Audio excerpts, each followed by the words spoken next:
You already know what time of the week it is. Another week in wrestling has passed us by. It flew by. It's gone now. It was lovely. We loved it. And while there were some good matches last week, we had some solid matches, solid stuff. Had some trash matches, awful matches, guys, awful stuff. But then we had some matches, particularly on Sunday. We had some matches that you watch some things back, you go back, and you're like, you know what? The joint's right there.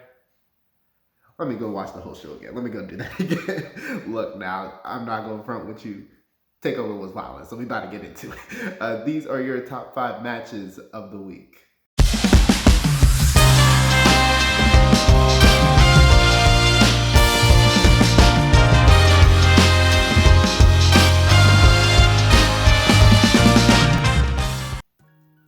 First up, I did want to run through a couple of honorable mentions that we did have, because honestly, I'm not going to front with you. This is a very NXT TakeOver Vengeance Day heavy list. So just wanted to list a couple matches that I thought that were good throughout the week as well. Keith Lee versus Riddle from Monday Night Raw was spectacular. It was a pretty solid match. Also, Darby Allin versus Joey Janela from AEW Dynamite. Good stuff as well. And also Cesaro and Daniel Bryan versus the Dirty Dogs from Friday Night SmackDown was pretty good as well. But yeah, they didn't match up to TakeOver. Yeah, they didn't. We're going to run through that right now. Starting right now. Yeah.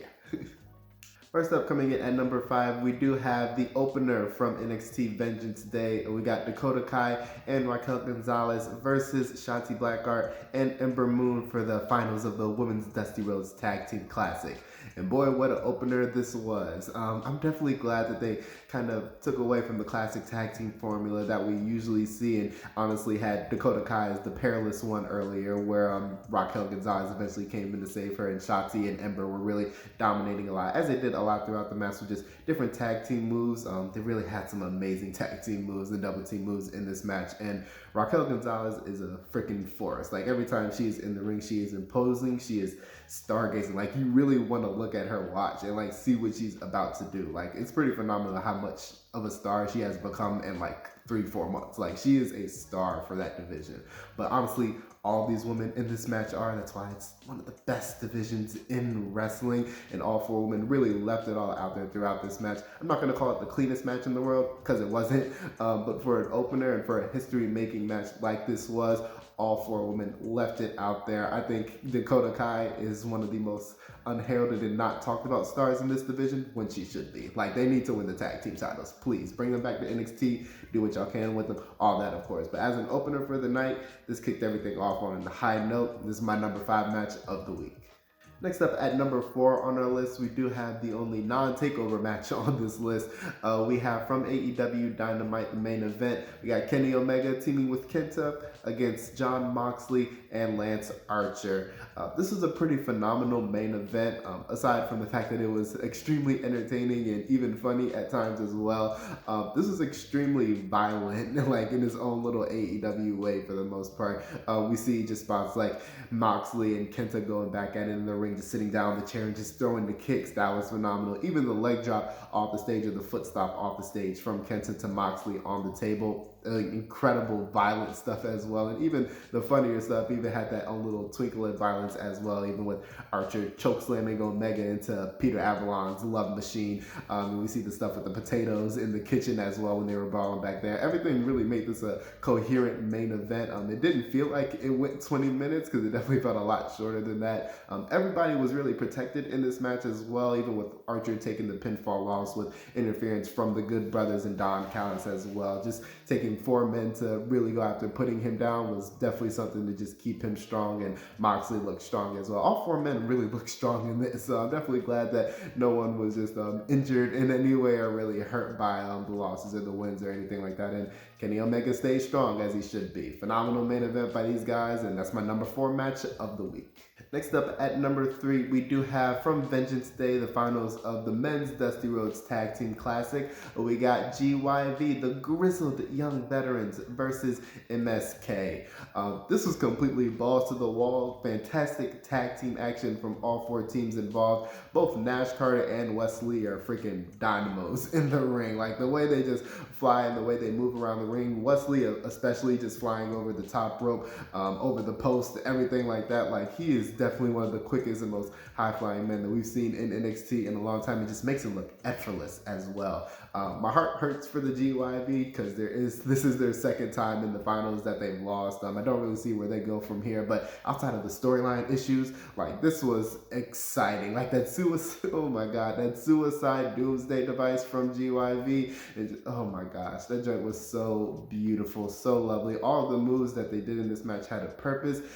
We eventually see MSK win with that heart attack blockbuster, and just the emotion that comes pouring out of them. I was emotional as well. I was like, oh my gosh, they did it, they did it. I don't know really where GYV go from here, but for MSK, if y'all gonna give them the ball like that, let them run. Like, let them beat Lorcan and Birch. Let them keep going. Let them be the preeminent team in NXT. They've already proven it through the tournament. Let them prove it week to week to week to week. Let them do it. But this was amazing stuff from all four men involved. Definitely for MSK, the beginning of something special here in NXT. So that was awesome. This is my number 3 match of the week. Next up, at number 2 on our list from Vengeance Day as well, we do have the main event for the NXT Championship. We got Finn Balor versus Pete Dunne. This was exactly what I thought it would be and what I wanted it to be. Very physical in every sense, very hard-hitting in every sense. Definitely a la Balor and Kyle O'Reilly as well. Definitely thought, especially a lot at the beginning, more submission-based and on the mat more than Balor and O'Reilly was. But you can split this match in half. Like, first half, submission-based stuff, on the mat stuff like that. Second half, it was gone. Like, strikes and physicality galore, especially for Pete Dunne. Eventually getting that bitter end on Finn Balor only for a 2 count. And even the stuff with the hand, like this hand right here, he at least split them fingers like 4 times. Like, that joint was phenomenal to watch. Even the way Finn Balor won, just throwing out the mouthpiece of Pete Dunne, kicking him square in the face with that drop kick, hitting the coup de grace and the 1916 for the win. Everything that they did here was phenomenal, especially the second half of this match. You can make a really clear case that Finn Balor is the best portrayed wrestler in WWE right now, just with the matches that he's been having since he's won the title. Heck, especially since he's been back in NXT, he was been presented fairly well and not really done in any sense. So just happy that they had the match that they have. The post-match angle will have its fans and all that. I am one of those fans, but I will not let it detract from this match. Like, this was extremely awesome in every sense of the word, and that's my number 2 match of the week. But boy, oh boy, last up at number 1 from Vengeance Day as well, we do have the match for the North American Championship. We got Johnny Gargano versus Kushida. Wow, like, did not expect this at all the way that it went down. Definitely expected Candice and Indy to be out there to help out his boy. Didn't happen. We expected Austin Theory and Dexter Lumis to get involved in some way. Didn't happen, at least not during the match. This was so freaking awesome. Everything about this match had a purpose. The technical wizardry, the counters that they were throwing in this match, everything had its purpose, and it was so done so well. Even the high spots, just like Kushida running from the top of the ramp to kick out the freaking arm of Johnny Gargano, which he did a lot in this match. He found just new and inventive ways just to go after that arm in this match. The chicken wing suplex that he was throwing throughout. Even Johnny Gargano just like showing heart and being the Johnny takeover that we've come to know back in like 2018, 2019. Like, he definitely came to light here. Even just holding on after being in the hoverboard lock and like the arm bar multiple times at the end, and just holding on and getting to that rope and not tapping out. That's the part of a champion, y'all. And even just the way that he won, like the 2 final beats and just whipping Kushida's neck into the bottom rope. The technical stuff that they did in this match was phenomenal. Johnny Takeover definitely came to light. Kushida showed what he can do on the big stage like this. I would have been happy with either guy winning, honestly, even if the way had got involved.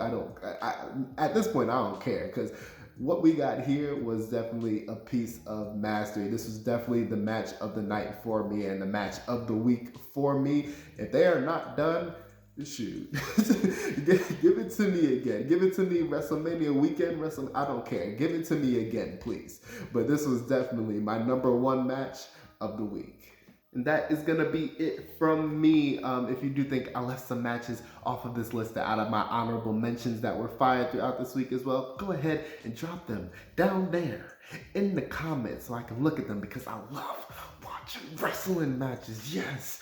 But yeah, definitely leave your comments and stuff like that. Like, share, subscribe, tell your mama, tell your daddy, go watch these wrestling matches, especially that #1 match. Go watch Vengeance Day in general, honestly. Just go do that. But that's going to be it for me. You will see videos all throughout the rest of this week, but I'm out. Peace, love yourself, happy Valentine's Day. If you had a good one, cool. If you had an awful one, still cool. God love you still. Awesome. Peace out, guys.